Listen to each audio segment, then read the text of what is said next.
ঠিক আছে, আল্লাহ হাফেজ। আপনি আপনার রাস্তায় যান, আমি আমার রাস্তায় যাচ্ছি। এই, আপনি সব কি বলছেন? আপনি আপনার রাস্তা, আমি আমার রাস্তায়, মানে আপনি যদি এখন যে সুইসাইড করে ফেলেন তাহলে ড্রাইভার কে নেবে? মানে মানে পুলিশ তো এখন আপনাকে আমার সাথে দেখেছে, তাই না? আপনি যদি উল্টাপাল্টা কিছু করে ফেলেন তাহলে তো আমাকে ধরবে। আমি সুইসাইড করতে কেন যাব? সামান্য ব্রেকআপের জন্য কি মানুষ সুইসাইড করে? হ্যাঁ, করে তো। আমার একটা ফ্রেন্ড ছিল, ওর ব্রেকআপের 3 দিনের দিন ও সুইসাইড করে ফেলেন। আর ব্রেকআপের যে কি একটা কষ্ট, এটা কিন্তু আমি বুঝতে পারি। আপনার মনে যে কি পেন হয়েছিল আমি কিন্তু বুঝতে পারছি। দেখেন, আমি অনেক ভালো আছি।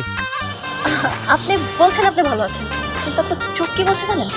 আপনার চোখ বলছে আপনার মনের ভিতরে সব কিছু জ্বলে পুরো পুরো তছনছ হয়ে যাচ্ছে, আর আপনার যে কোনো মুহূর্তে একটা অঘটন ঘটাতে পারে। দেখেন, আমি কোনো অঘটন ঘটাবো না। এটা সত্যি যে আমি কষ্ট পাচ্ছি, আর সেটার জন্য আমি ঢাকায় এসেছি মাইন্ডটা ফ্রেশ করার জন্য। একটু ঘুরবো ফিরবো, দেন আবার সিলেট ব্যাক করবো। কি? ঢাকায় এসেছেন মাইন্ড ফ্রেশ করার